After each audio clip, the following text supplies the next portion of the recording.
سلام كمي تخونو كبراتن كبرانن تخاتلتي تقراي برودكاست سيرفيس نعلة عربي سران شدشن مقابيت كلتشن عسر شواتن عم تمرس دالو حدشتن اقدستن حابريتاتنهم لايك شير سبسكرايب مقوار كتكاتولنا بخبر بمعدام ناب زرزراتهم كنستقاقركم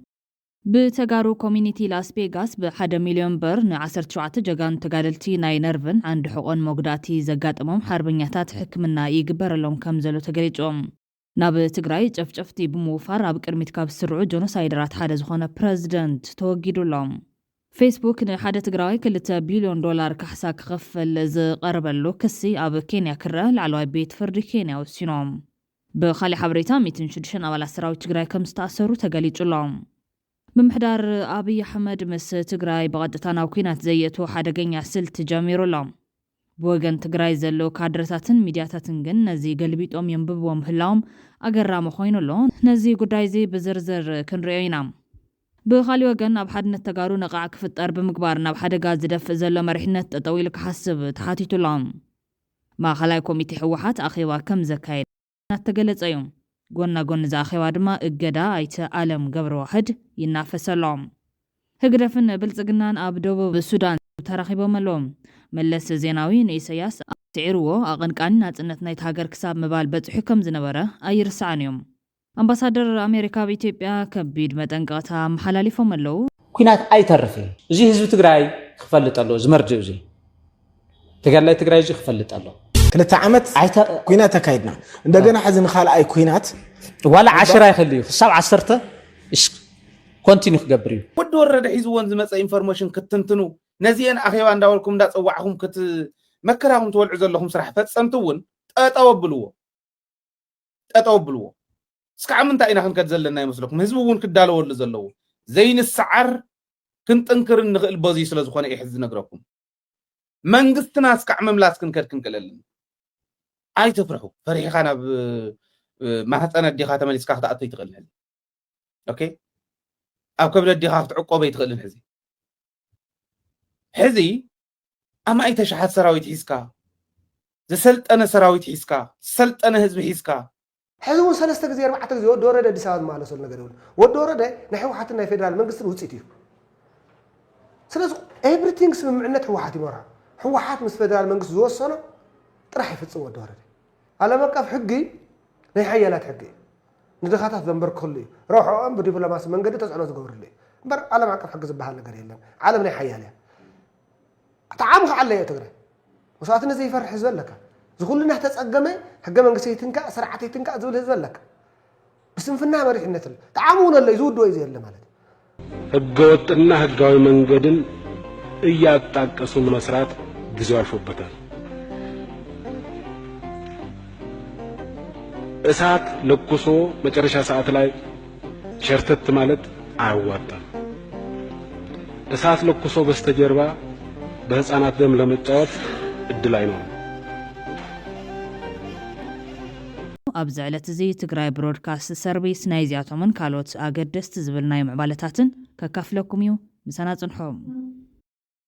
بقدامنت بتقارو كومينيتي لاس بيغاس ب1 مليون برن 10 جاقان تقاللتي ناينربن عند حقوق موقدات زقاتمم حربنياتات حكمنا يقبر لهم كمزلو تقاليتهم توكاليت تقارو كومينيتي لاس بيغاسن أبال سالهم TDF بروجكت يستر أسكوال قبريوات قدم حزي ب3 مليون برن جاقان وقات تقاللتي كمزحكم حبيران حزي دما 1 مليون بروز أب مقبار نتهم جاقانو حربنياتات عند حقوقن نرب حكمنا متبحتي يسرح لهم كمزلو قاليت أنا اللهم سيستر أسكوال لاب ما خلاي ريفرال هوسبيتال آواش بركز زوال حكمنات زباي جوغان وحاربنياتات سلازلو كل تقراوي كتحبابر يقباي لنا اللوام أكاد سرح ما خل حكمنا ريفرال هوسبيتال سراوي تقراي آواش تقرا لا يوحنس بوغانم كل تشحن 500 حاربنياتات عند حقن نرب حكمنا كم زد اليوم زحبر خوينام حزين 10 حاربنياتات تقرلتين اي نربن عند حقن مدبحتي زد اليوم حاربنياتات بتقارو كومينيتي لاس بيغاس بستقبر حجز حكمنا مجمعرمون زاقيد 5 حربنياتات كم زد تحكم مفريطهم تقرا لي حدش أو عند حقوق مقداتي كابزوتهم جاقانو حربنياتات حدن تخون حزي بحجز تقارو كومينيتي لاس بيغاس بستقبر المطبحتي لو تكم زلو حبيرون نقالو تستقارلتون من تهزبو من عدو من إلوم واقاز غفلو حربنياتات تقراي تولو كحكموا من العالم زركب تقراوي كالربارب تسوي اللهم ناب كالي حبريتات سقاقرنا ናብ ትግራይ ጨፍጨፍቲ ብምውፋር ኣብ ቅድሚት ካብ ዝስርዑ ጆኖሳይደራት ሓደ ዝኾነ ፕረዚደንት ተወጊዶም ካብ አዲስ አበባ ከይወፅእ መንገዲ ኣየር ኢትዮጵያ ካድም እገዳ ተገይሩሉ ደስታ ሊዳሞ ኣብ ከቢድ ምግምጋም ዝርከብ ኮይኑ ካብ ሃገር ንኸይወፅእ ዝገብሮ እገዳ ሓዊሱ ኣብ ምንቅስቃሱ እገዳታት ተገይሩሉ ዝፈጸሞ ስርቂ ድማ ይምርመረሉ ተባሂሎም 85 ሚሊዮን ብር ዝግመት ውልቃዊ ሃብቲ ዘለዎን ብጠቕላላ እስታት 500 ሚሊዮን ብር ውልቃዊ ሃብቲ ከም ዘለዎ ዝነገረሉን እዚ በዓል ስልጣን መበገሲ ክሱ እዚ ከም ጉልባብ እኳ እንተቐረበ ኣብ ስኒ ኣብይ ኣሕመድ ካቱ ዝገበረ ግና ንዕጡቃት ፋኖ ብዝገብሮ ደገፍ ከም ዝኾነ እዮም ፈለጥቲ ውሽጢ ዘቃልዑ ዘለዎም ፕረዚደንት ሲዳማ ደስታ ሊዳሞ ካብቶም ናይ መጀመርያ ናብ ትግራይ ጨፍጨፍቲ ዘዋፈረ ጆኖሳይደር እዮም ካብዚ ብተወሳኺ ጁንታ ንምድምሳስ ዘይተቆጠበ ሓገዛትና ክቕፅል ይብማል ዝፍለጥ ብደስታ ሊዳሞ ዝምራሕ ኩርኩር ኣሃዳውያን ምምሕዳር ክልል ሲዳማ በአማይት ዝቁፀር ሚሊዮናት ብር ኣብ ምጽናት ዓሌት ተጋሩ ኩዕል በቀጥታ ንሰራዊት ኢትዮጵያን ንክልል ኣምሓራ አማይት ሚሊዮናት ብር ክልግስ ከም ጸንሕ ይፍለጥ እዮም ብተወሳኺ ባሽሓት ዝቁፀሩ ምስ ትግራይ ዝዋግኡ ኣባላት ፍሉይ ሓይሊ ካብቲ ናይ ካልኦት ክልላት ብዝተፈለየ በዝሒ ንትግራይ ክውሕዙ ገይሩ ድረር ዓረር ብምዃኖም እውን መናእሰይ ናይ ትኽልል ከም ዝቆጣዕ እውን ይስማዕ እዮም ልዕሊ ኩሉ ግን ናይ ተኽልል ገንዘብ ንኹይናት ትግራይ ክውዕል ካብ ምግባር ሓሊፉ ነቲ ዝተረፈ ድማ ብዘመድ ኣዝማድ ክውዕል ከም ዝገበረ ዝግለጽ ዘሎም ኣብ ዝሓለፉ 3 ዓመታት ዝተመረቑ ተምሃሮ ዩኒቨርሲቲ ዝርከብዎም ስራሕ ከም ዘይረኸቡ እዮም ዝገልጾም ዝበዝሐ ስራሕ ብዘመድ ኣዝማድ ዝውዳእ ከም ዝኾነ ዝተረፈ ድማ ክሳብ 50,000 ብር ሂብካ ከም ዝርከብ እቶም ምሩቓት ተምሃሮ ይዛረቡ ብዝተፈላለየ መንገዲ ሕቶታት ከቕርቡ ፈቲኖም ማሰርትን ምፍራሕን ከም ዝገጠሞም እውን ሓቢሮም እቲ ብሰንሰለታዊ ስርቀን ምብኻን ሃብቲ ህዝብን ዕሉል ኮይኑ ዘሎ መንግስቲ ሕቶታቶም ብዝግባ ክምለስ ተዘይኽእሉ ንዓብታት ክቕፅል ከም ዝኽእል ኣጠንቂቖም ነይሮም እዮም ካብዚ ብተወሳኺ ኣይተ ደስታ ሊዳሞ ዕሉል ሓሽከር ኣሃዳውያን ኮይኑ ቃልሲ ናይቶም ቅድሚ 2 ዓመታት ሲዳማ ክልል ክትከውን ምስ በዓል ጀዋር መሐመድ ኮይኖም ዝተቃለሱ ሓይልታት ፌደራሊዝም ብምጭዋይ ክኽሰስ ጸኒሕዮም በዚ ድማ ትኽልል ንሓይልታት ፌደራሊዝም ዝድግፍ ንኣሃዳዊ ሓይልታት ዝድግፍ ብዝብል ተመቃቂሉ ነትኽልል ንሓደጋ ቃሊዕዎ ዝብል ክሲ ከቐርበሉ ጸኒሕዮም ኣብ መወዳእታ ግና ሕዚ ሰማይ ፈሪስዎ ኣብይ ኣሕመድ ክበልዖ ኣብ ጫፍ በፂሑሎም ፌስቡክ ንሓደ ትግራዋይ 2 ቢልዮን ዶላር ካሕሳ ክኸፍል ዝቐርበሉ ክሲ ኣብ ኬንያ ክርአ ላዕለዋይ ቤት ፍርዲ ኬንያ ወሲኖም ፌስቡክ ኣብ እዋን ፅንተታዊ ኩናት ትግራይ ኣብ ማሕበራዊ ሚድያ ፅልእ ዝሰብኩን ጎንፂ ዘላዓዕሉን መልእኽትታት ክዘርግሑ ገይሩ እዮም ንሜታ ማለት እውን ፌስቡክ ካብ ዝኸሰሱ ውልቀ ሰባት እቲ ሓደ ተወላዲ ትግራይ ዝኾነ ኣቦኡ ብፌስቡክ ብዝተዘርግሐ መልእኽቲ ዝተቐተለ ኣብርሃም ማዕረግ እዮም መምህር ዩኒቨርሲቲ ባህር ዳር ዝነበረ ፕሮፌሰር ማዕረግ ኣማረ ንመንነቱ መሰረት ዝገበረ መልእኽቲ ኣብ ፌስቡክ ምስ ተዘርግሐ ኣብ ክልል ሓራ ብጥይት ተቐቲሎም ፌስቡክ እዚ ጽሑፍ ሽምን ኣድራሻን እቲ ፕሮፌሰር ዝሓዘን ንክቐተል ዝጽውዕኒ ነይሮም ይኹን እምበር ፕሮፌሰር ማዕረግ ቅድሚ ምቕታሉ ነዞም ጽሑፋት ንክእለዩ ናብ ፌስቡክ ሪፖርት እኳ እንተገበረ ፌስቡክ ንካልዮም ፈቃደኛ ኣይነበረን በማል እቲ ክስ ይጠቅስ ካሊእ ኸሳሲ ተመራማሪ ኣምነስቲ ኢንተርናሽናል ዝነበረ ኣይተፍሳሐ ተኽሊ ኮይኑ ቅድሚ 2 ዓመታት ኣብ እዋን እቲ ኩናት ኣብ ኢትዮጵያ ብዝሰርሖም ዝነበሩ ፀብጻባት ሰብኣዊ መስላት ብኢንተርኔት ሓያሎ መጥቃዕቲ በፂሕዎ እዮም ካብ ክልቲኦም ኢትዮጵያውያን ብዝሰገረም ካቲባ ዝተባሃለ ትካል ተሓለቐ ሰብኣዊ መስላት ኬንያ ኣብ ልዕሊ ሜታ ክሲ መስሪቱሎም እዞም ከሰስቲ ኣብ ፌስቡክ ምስ ዝተዘርግሐ ጽልብ ዝተተሓዝ ንዝበጽሖም ጉድኣት ካሕሳ 2 ቢልዮን ዶላር ንክኸፈሎምን ኣብ ኣልጎሪዝም ፌስቡክ ለውጢ ክግበርን ከም ዝሓተቱ ቢቢሲ ሓቢሮም ብ3 ሕዳር 2021 ኣቋፅራ ፈረንጂ ፕሮፌሰር ማዕረግ ኣማረ ኣብርሃ ካብቲ ዝምህረሉ ዩኒቨርሲቲ ባህር ዳር ናብ ገዞም ዝኸደሉ ኣብ ሞተር ሳይክል ኮይኖም ብዝሰዓቡ ዕጡቓት ኣብ ኣፍ ደገ ገዙ ተቐቲሎም እቶም መጥቃዕቲ ዝፈጸሙሉ ሰባት ስለ ዘፈራርሕዎም ነቲ መጥቃዕቲ ዝረኣዩ ሰባት እኳ ክሕግዝዎ ከም ዘይከኣሉ ኣብርሃም ይገለጽ ፕሮፌሰር ማዕረግ ድሕሪ 7 ሰዓታት ኣብቲ ዝወደቐሉ ሞይቶም ትግራይ ብሮድካስት ሰርቪስ ኣብ ምክትታል ኣለኹም ካሊእ ተወሳኺ ሓበሬታ ኣለኹም 106 ኣባላት ሰራዊት ትግራይ ከም ዝተኣሰሩ ተገሊጾም ብልጽግና ን106 ኣባላት ሰራዊት ትግራይ ከም ዝኣሰረ ይግለጽ ኣሎ ምምሕዳር ኣዲስ ኣበባ ተልእኾ ሻዕብያ ይፍጽሙ ኣለዉ ዝበሃሉ 224 ውልቀ ሰባት ኣብ ቀይዲ ከም ዝኣተዉ ገሊጾም ኣባላት ሰራዊት ትግራይ ፋኖን ሸኔን እውን ኣብ ቀይዲ ኣትዮም ኣካየድቲ ተልእኾ ሻዕብያ ተባሂሎም ካብ ዝተጠርጠሩ 224 ውልቀ ሰባት ኮይኖም ካብዚ ቁፅሪ ኣባላት ሰራዊት ትግራይ ፋኖ ሸኔ ዝብል ጉልባብ ዝተዋሃቦም 900 ሰባት ኣብ ቀይዲ ኣትዮም ኣለዎም ዋዜማ ምንጭታቱ ብምጥቃስ ከም ዝሓበሮ ቢሮ ምምሕዳር ሰላምን ድሕነትን ከተማ ኣዲስ ኣበባ ነዞም ሰባት ኣብ ቀይዲ ከም ዘተወ ገሊጾም ቢሮ ምምሕዳርን ሰላምን ድሕነትን ነዝገለጸ ኣብ ዝሓለፈ ሰሉስ 23 መጋቢት 2017 ዓ.ም ምስ መራሕቲ ዘፈር ሰላምን ድሕነትን ካብ ማእኸልን ወረዳን ኣብ ዘካየዱ ዘተዮም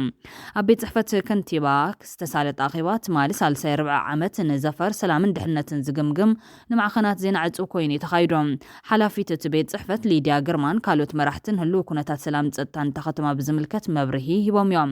ኣይተ ተስፋይ ደንደር ምክትል ሓላፊ ዘፈር ስርሒታት ጸጥታት ቤት ጽሕፈት ኮይኑ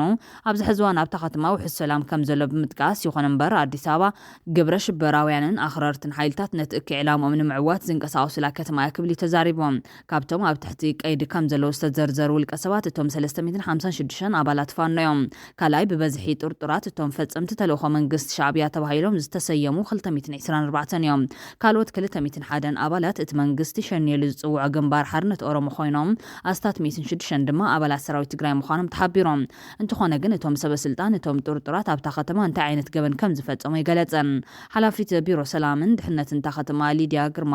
ኣብ መዛዘም ተኣኺባ ብዝሃበቶ መደራ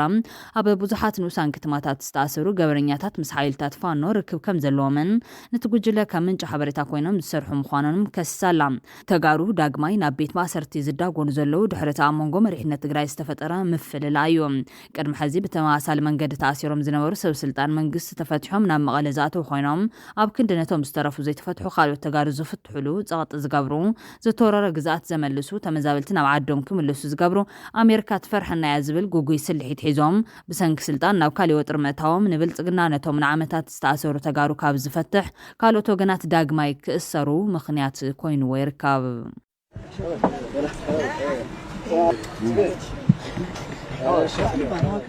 ብሰንኪ ትግራዋይ መንነቶም ኣብ አዲስ አበባ ተኣሲሮም ዝነበሩ ብመሰረቱ ውዕሊ ሰላም ፕሪቶሪያ ክሶም ተቋሪጹ ዝተፈትሑ ሰመዚ ትግራይ ምስ ልኡኽ ግዝያዊ ምሕዳር ትግራይ መቐለ ኣትዮም ቁጥሩ በዓሉ ብዕሊ ዝፈልጥ ሰብ ዘበ ይመስለኒ ኣብ ብዙሕ ቦታ እዩ ተኣሲሩ ዘሎ እዚ ሰብዚ ተደልዩ ክልቀቕ ኣለዎ ትግራዋይ ተረኸቡ ድማ ዝእሰረሉ ኩነታት ተፈጢሩ ኣብ ኩሉ ቦታ እዩ ኣብ ኩሉ እዩ ሓድማ ኣባላት ሰራዊት ብፍላይ ድማ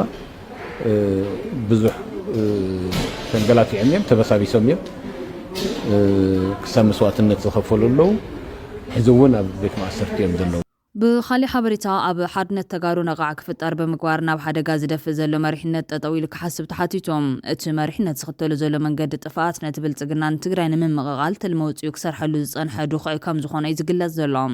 ላዕለዋይ ሓላፊ ሳልሳይ ወያነ ትግራይ ሃያሉ ጎዲፋይ ብዛዕባ እቲ ኣብ ፖለቲከኛታት ሕወሓት ዘጋጠመ ኣፈላላይን ናብ ሰራዊት እውን ዝለሓኸሉ ኩነታትን ኣመልኪቱ ኣብ ዘመሓላለፎ መልእኽቲ ንጸላት ትግራይ ሽሻይ ከም ዝፈጠረሎም እዩ ዘመልክት 15 ጥሪ 2017 ዓ.ም ነዚ ዝኸፍአ ኩነታት ቀላጠፈት ሕማቕ መዓልቲ እያ ዝብል እቲ ፖለቲከኛ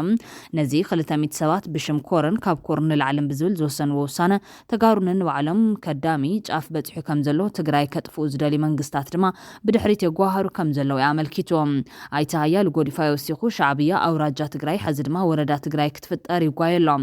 ዓያሹ ደቂ ዓድና ካብ ቦታቶም ከይተምሃሩ ምስ ሻዕብያ ክንሰርሕ ይብለሎም ሻዕብያ ናይ ባዕዳዊ ስነ ልቦና እዩ ዘለዎም ከሸቅለካን ብዜሮ ወይ ባሉታ ክትወፅን ይሰርሕ እሞ ድማ ሕወሓትን ትግራዋይነትን ንሻዕብያ ትግርኛ ስለ ዝዛረብ ከም ሓዊ ዝቆፅሮ ሰብ ፖለቲካ ህግደፍ ሃይሉ ክጅምር ኣለዎም ኣሽንኳይ ዝደኸመ ሕወሓት መንግስቲ ምስ ዝኾነ ብልጽግና እኳ ብልዕልና እምበር ብማዕረክ ዝተተራየን ህግደፍ ንሕወሓትን ትግራይን ንባርነትን መስዋዕትን እዩ ዝደልዮም ኣይተቐየረን ክብል ገሊጹሎም ብኻሊእ ገጽ ድማ ብልጽግና ንትግራይ ንምምቕቓል ወሳንቲ ልመውፂ ይሰርሐሎ እዩ ዝበላ ይታያሉ ጎዲፋይ ነዚ እዩ ነቲ ማህተም ናይ ምምንጣል ወፍሪ ክኾንኖ ዘይተራእየ እኳ ዳስ ወፍሪ ማህተም ምንጠላ ዝመርሐ ጀነራል ፕሬዚደንት ክገብር ይሸባሸበሎም በብገጾም እናረኸበ ትግራይ ዘድሚሉ ገዛዕዮ ይህቦመሎም ዛንታ ኣሳምነውን ኣምባቸውን ክርእና ታንጦ ብውሕዳት ለባማት ድሌት ፈሺልዮም እዚ ወፍሪ ንንባዕልና ስለ ዘቋሰለና ሓጎስ እዮም ተናእሰ ትግራዋይ ሓሪቑ ብረት ተሸኪሙ ሓራ መሬት ወሪዱሎም ከም ኣምሓራ ንንባዕልና ክንዋዳእ መንገዲ ይጸርግ ጸኒሖም ትግራይ ከም ጥቁም ፖለቲካ ሕብረተሰብ ናይ ምሕኻኽ ወፍሪ እዮም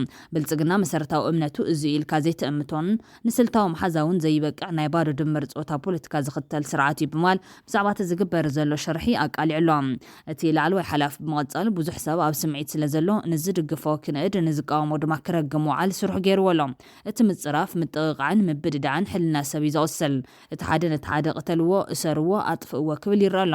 ኣብ ዝሓለፈ 2 ዓመት ዝተሰርሐ ናይ ጽሌት ፕሮፓጋንዳ ንምቅትታል ውፅሕና ኣሎ ትግራዋይ ነቲ ሓደ ብፖለቲካ ዝተፈለዩ ሓው ንኦሮሞን ንኣምሓራን ዝጠቅሞ ዝነበረ ስልቲ ፕሮፓጋንዳ እዩ ዝጠቅም እዚ ህልኽ ጽሊእትን ቂምን ይፈጥረሎ ድሕሪ ፕሪቶሪያ መራሕቲ ሕወሓት ዕርቃኖም ወፂኦም ከም ብሄር ተጽይፍናዮም ምስ ተኸፋፈሉ ግን ንስልቲ ክኾኑ ገይሮም ሓቐፍ ረኺቦም ክብል እዩ ሓቢሩ ዘሎ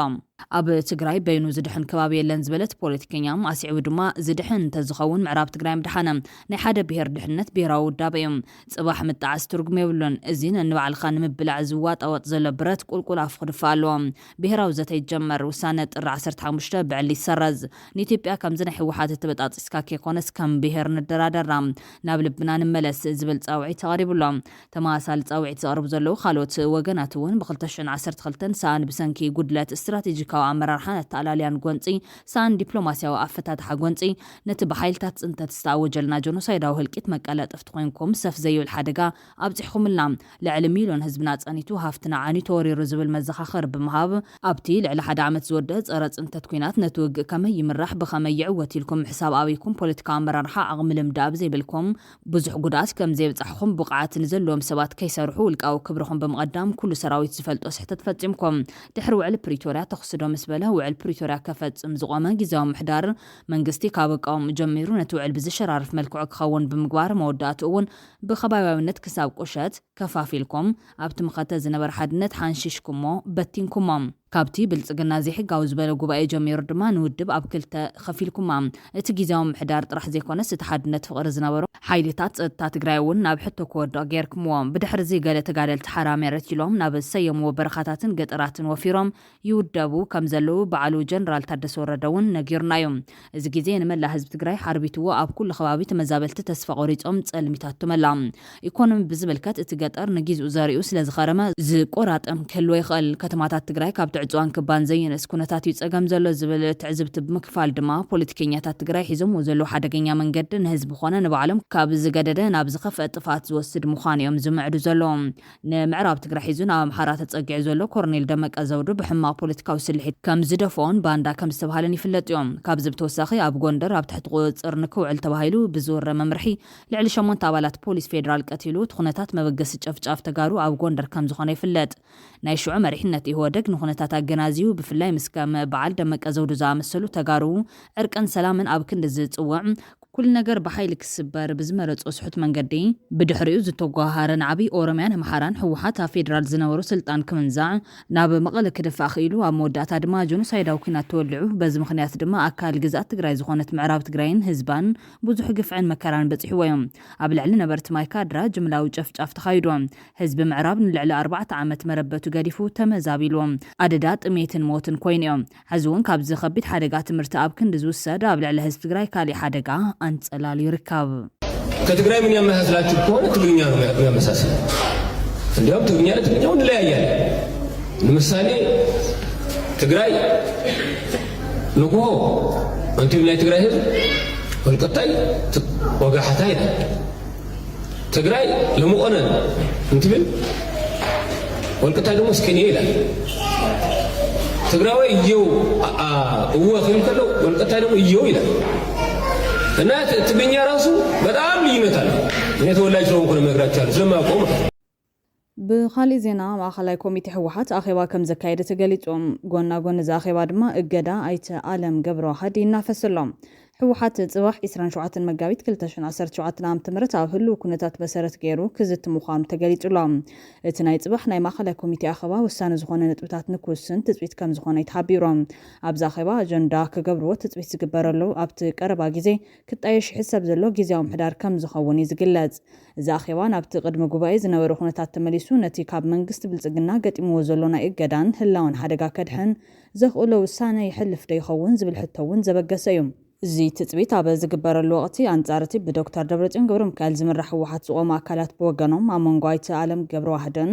ዶክተር ደብረጽዮንን ኣፈላላይ ከም ዘሎ እቲ ዝገደደ ግና ኣብ መንጎ ኣለም ዝመርሖን ፈትለት መርሖ ጉጅለን ግን ኣመራርሓ ሰራዊት እውን ከም ዝተለመደ ኢዶም ምእታው ጀሚሮም ከም ዘለዉ ኣምሲሎም ጽሑፋት እናዘርግሖም ኣይተ ኣለም ናብ ኣዲስ ኣበባ ከይዱ ከም ዝነበረ ጽባሕ ኣብ ዝግበር ናይ ማእኸላይ ኮሚቴ ኣኼባ ካብ ዝተተሓዙ ኣጀንዳታት ናይ ኣለም ገብረዋህድ ካብ ኣባልነት ማእኸላይ ኮሚቴነቱ ምእጋድ ዝብል ኣጀንዳ ከም ዘሎ ዘመልክት ተወሳኺ መረዳእታ ዘይብሉ ወረታት ተዘርጊሑ ይርከብ እቲ ተፈጢሩ ዝበሃል ዘሎ ኣፈላላይ ብዝምልከት ብወገን ሕወሓት ዝተዋሃበ ምላሽ የለን ንኣይተ ኣለም ገብረዋህድ ካብ ማእኸላይ ኮሚቴ ምእጋድ ግና ዘይመስል ሓበሬታ ምዃኑ እዩ ዝግለጽ ዘሎ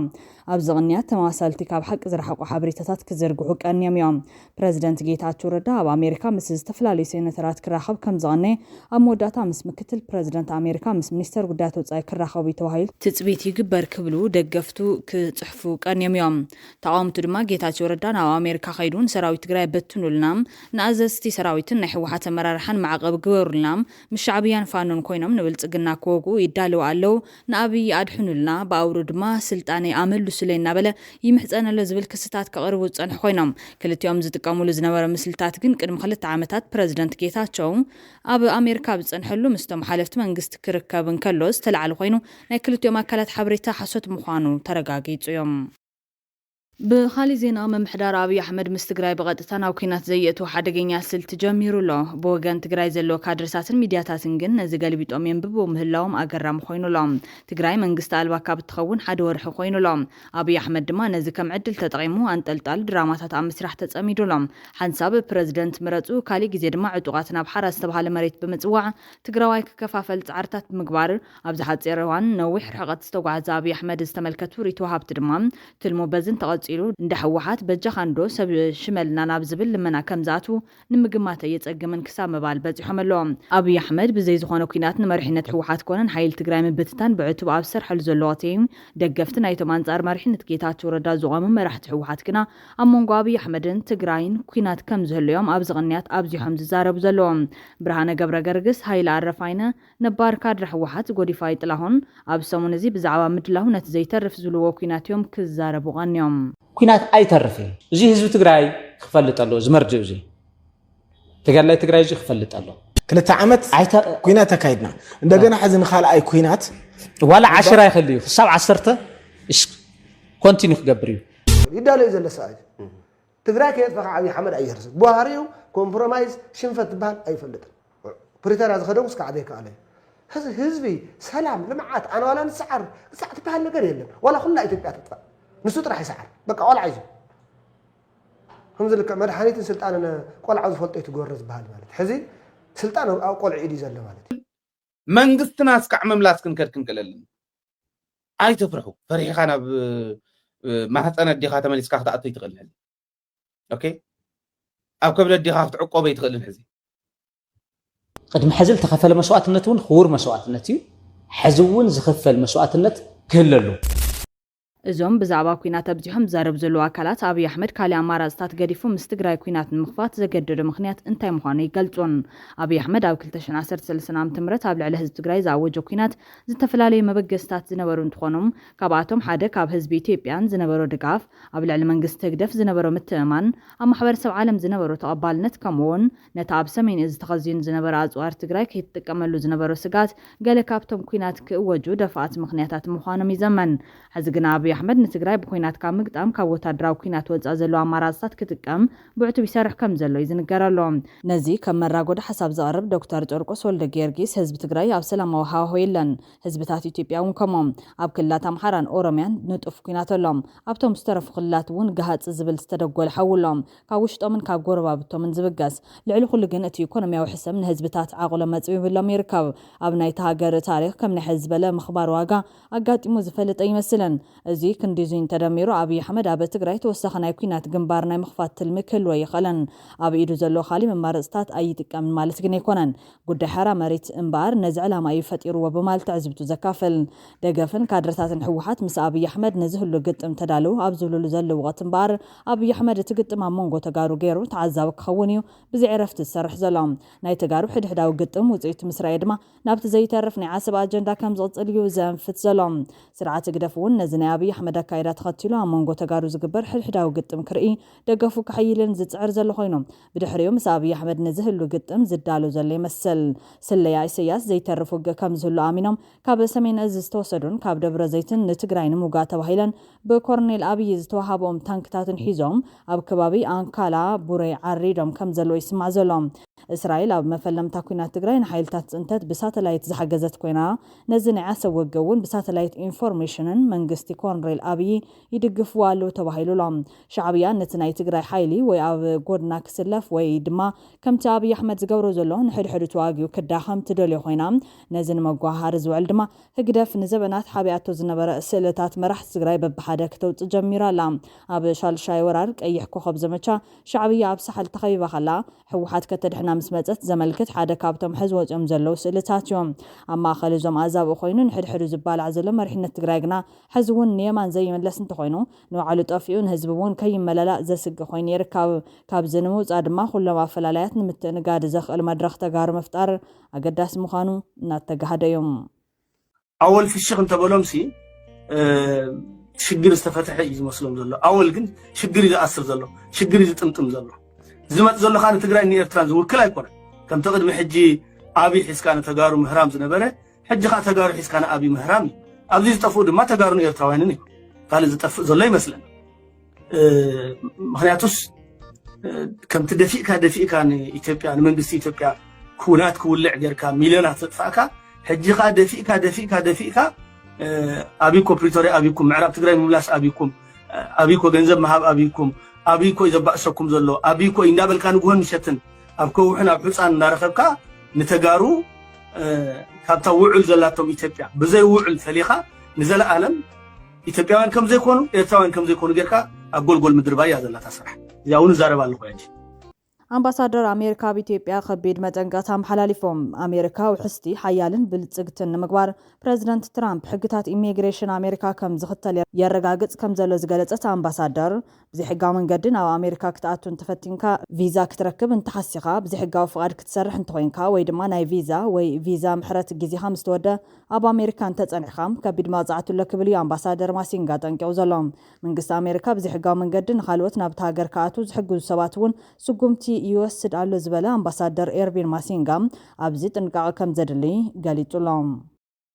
ሓበሬታታት ትግራይ ብሮድካስት ሰርቪስ ሕዝውን ይቕጽሉሎም ህግደፍን ብልጽግና ናብ ደቡብ ተራኺቦም መለስ ዜናዊ ንኢሳያስ ኣብ ደቡብ ሱዳን ስዒርዎ ኣቐንቃን ናጽነት ናይቲ ሃገር ክሳብ ምባል በፂሑ ከም ዝነበረ ይርስዓን ህግደፍን ብልጽግናን ብመንገዲ ደቡብ ሱዳን እውን ግጥም ከም ጀመሩ ተገሊጹሎም መገሻ ህግደፍን ደቡብ ሱዳን እንታይ ዝብል ሕቶ ፖለቲካዊ ትርጓምኡ በቐሊሉ ዝረአ ከም ዘይኮነ ተንተንቲ ፖለቲካ እናገለጹ እዮም ዝምድና ኢሳያስን ምስ ሓይልታት ደቡብ ሱዳን ኣብ ግዜ ዶር ጆን ጋራንግ ብህይወት ኣብ ዝነበረሉ እዋን ይጅመር ንዕጡቃት ደቡብ ሱዳን ዓለም ከይፈለጠቶም ከላ እዩ ኢሳያስ ዝፈልጦም ከም ስርዓት ልክዕ ከም ሰራዊት ኤርትራ ኣብ ሳዋይ ዕለሙ ይዕጠቁ መሻርፍ የሽርፉ ነይሮም ኣብ መሬት ኤርትራ እንዳ ጆን ጋራንግ ዝበሃል ማዕስከር ነይርዎም ኮታስ ሰራዊት ኢሳያስን ሓለዋ ዶባት ኤርትራን እዮም ነይሮም ዝብል ኤርትራዊ መምህር ተመስገን ካሕሳይ ይዝከረኒ ኣብ 2007 ስግረዶብ ንሱዳን ክንሰገርን ከለና ካብ ዝኾነ ይኹን ሓለዋ እንፈርሖ ዝነበርና ሰራዊት ጆን ጋራንግ ከምውን ዕጡቃት በጃ ናይሎም ዕጡቃት ምብራቅ ሱዳን ማለት እዩ ከይረኽቡና ንፈርሕ ነርና ዕጥቆምን ወታደራዊ ልብሶምን መኻይኖምን ልክዕ ከምናትና ስለ ዝነበረ ድማ ንኸታልልዎም ኣጸጋመይ ነበረን እንተሒዞም ድማ ብቐጥታ ንማዓስከር ኣገርሰት ወይ ማዓስከር ሳዋኦም ዘረክቡኻ ምሕረት ይነበሮምን ኢሳያስ ነዞም ዕጡቃት ሱዳን ካብ ሰራዊት ኤርትራ ንላዕሊ እዩ ዝሕብሕቦም ንፕሬዝደንት ዑመር አልበሽር ድማ በቀሊሉ ዝቋፀረሉ ሚላን አካይዳን ስለ ዝነበረ ከም ዑመር አልበሽር ገይሩ ዝንዕቆ መራሒ ነበረን ከም ዝትልማሊ ንስርዓት ይወደግ ሎም ድማ ንዕጡቃት ፋኖን ኦውነግን ንዓጥቃን ንአብይ አሕመድ ዘሳቀዩ ዘሎም ኣብ ሱዳን እውን ተማሳሊ አካይዳ እዩ ዝኸይድ ነይሩ ይብል ኣስዒቡ ድማ ኣብ ዝሕዝዋን ኩልና ንዕዘቦ ከም ዘለና እውን ተኾነ ኣብታ ትማሊ ጌም ኦቨር ኢሉ ዘድመያ ትግራይ ሎሚ ክፋል ሰራዊታን መሪሕነት ህወሓትን ሒዙ ዝገብሮ ዘሎ ደገፍ ዝመስል ንትግራይ ዝገማምዕ ንኢትዮጵያ ዘፍርስ ሜላ ሓደ ካብቲ ብጥበብ ዝወዳደሮ ዘይብሉ ስርዓት ምዃኑ ድሮ ዝረአ ዘሎ ሓያል ጎን እዮም ንኢሳያስ ዘይትኸውን ኢትዮጵያ ክትፈርስያ ምፍራስ ኢትዮጵያ ዘሕሞ ሰበየለን ኳዳስ ክትፈርስ ዝግባእ ሃገርያ ይኹን እምበር ኢሳያስ ሒዝዎ ዘሎ ሓደገኛ መንገዲ ግና መጀመርያ ንትግራይ ኣብ ክልተ ብምክፋል እዩ ሓደጋ ዝጅመር መሪሕነት ህወሓት ካብቲ ዝፎኸሰን ዝቐለለን ብዲፕሎማስን ብዝገብሮ ገበን ጥራሕ ክንብርከኽ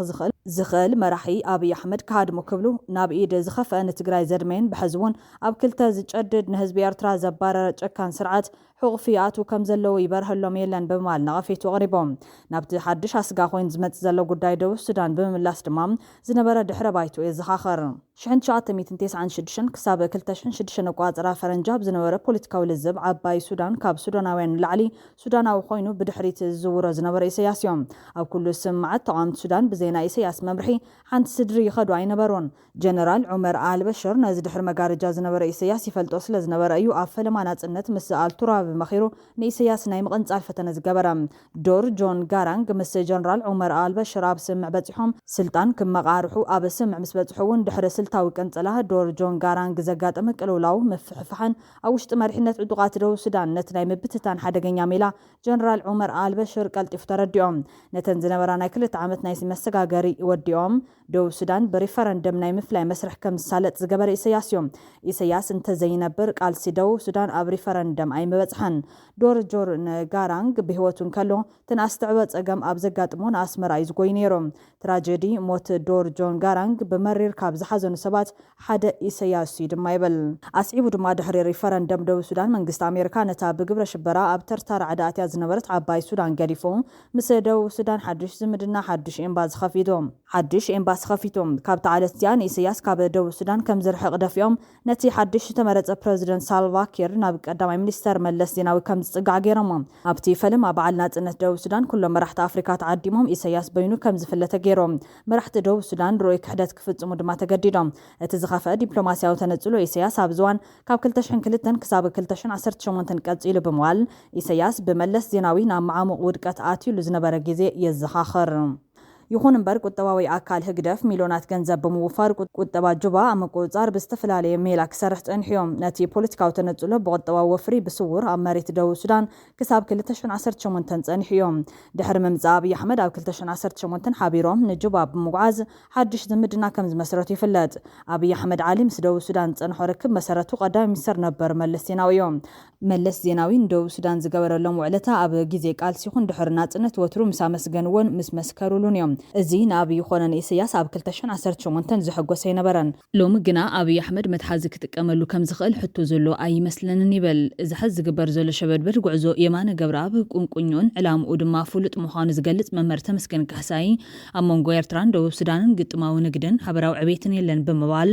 ቀዳማይቲ ዕላማ መንጎ ፕረዚደንት ሳልቫ ኪርን ሪክ ማቻርን ተፈጢሩ ዘሎ ጎንፂ ናብ ኩናት ሕድሕድ ከየምርሕሞም ነቲ ነቃዓተ ተጠቒሙ ኣብይ ኣሕመድ ዓሊ ንሰራዊት ሪክ ማቻር ምዕጣቕ ከይጅምረን ኣብ ጉዳይ ደቡብ ሱዳን ኢዱ ከም ዘየእቱ ንምግባረን ካልኣይ ነቲ ድሮ ብደገፍ ኢሳያስን ገለገለ ናይ ትግራይ ዕጡቃትን ተደጊፎም ካብ ካርቱም ንክወፅእ ተገዲዱ ዘሎ ብጀነራል ሒሜት ዝምራሕ ሰራዊት ዳዕመል ሰሪዕ ሰራዊቱ ናብ ደቡብ ሱዳን ብምጽጉዑ ነዚ ዕድል ተጠቒሙ ብሓገዝ ኣብይ ኣሕመድ ዓሊ ከምኡውን ኢማራት እናተደገፈ መጸግዒ ከይረክብ ሳልሳይ እቲ ኩናት ሕድሕድ እንተተወሊዑ ብምልኡ ብሽመ ገለ ሰባት ንብረትን ሃፍቲ ቁጠባ ህግደፍ ኣብ ጅባ ዝርከብ እሞ ድማ ብኤምባሲ ኤርትራ ኣይተ ዮሃንስ ዝዋፈር ገዚብ ሃፍቲ ከይዓኑ ንምክልኻል እዮም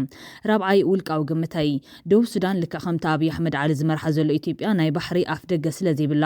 ኣብዚ ሕቶ ቀይሕ ባሕሪ ሓቢራ ሕቶን ከይተልዕለን ነዚ ጉዳይ ከም ኣጀንዳ ከይትሕዘን እውን ዝዓለመ ክኸውን ከም ዝኽእል ብውልቀይ እግምት ብምባል ምክንያታት ናይቲ ጉዕዞ የረድም ኣብ መወዳእታ ጻዕሪ ሪክ ማቻር ከም ዝፍታሕ ጌርካ መንጎም ዕርቂ ንምግባር ዝግበር ዘሎ ጻዕሪ እዮም ዕርቅን ሰላምን ደቡብ ሱዳን ተደልዩ ዘይኮነ ግና እቲ ገና ምስ ፕረዚደንት ሳልቫ ኪር ጽቡቕ ዝምድና ዘለዎ ኣብይ ኣሕመድ ዓሊ ምኽኒት ከም ዘይረክብ ምግባር እዩ እዚ ናይ ኢሳያስ ተልእኾ ጥራሕ ዘይኮነ ናይ ግብፂ ተልእኾ እውን ምዃኑ ምዝካር የድሊ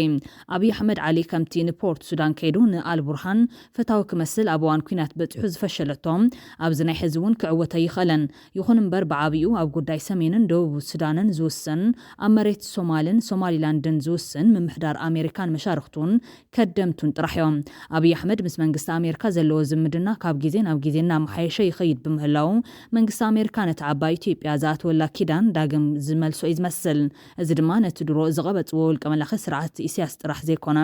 ነቲ ምስኡ ንምስላፍ ብደገፍቱ ዝገልጽ ዘሎ መሪሕነት ሕወሓት እውን ኣብ ሓደጋ ከውድቆ ከም ዝኽእል ካብ ሕዚ ክንጽበዮ ዘለና ጥራሕ ሓቂ ዝብል መጠንቀቕታ ብምሃብ ውዕል ሰላም ፕሪቶርያ ናይ መንግስቲ ኣሜሪካ ውዕል እምበር ናይ ብልጽግናን ሕወሓትን ውዕል ኣይኮነን ዝብል መልእኽቲ ብምሕላፍ ነዚ ውዕሊ ናብ ረብሓ ምውዓል ናይ ልባማት መራሕቲ መግለጽ ምዃኑ ኣነጺሩሎም ክቡራትን ክቡራንን ተኸታተልቲ ትግራይ ብሮድካስት ሰርቪስ ነሰዓት ዝተዳለው ሓደሽትን ኣገደስትን ሓበሬታታት እዚኦም ይመስሉ ላይክ ሼር ሰብስክራይብ ምግባር ስለትከታተሉና ኣዝና ንመስገን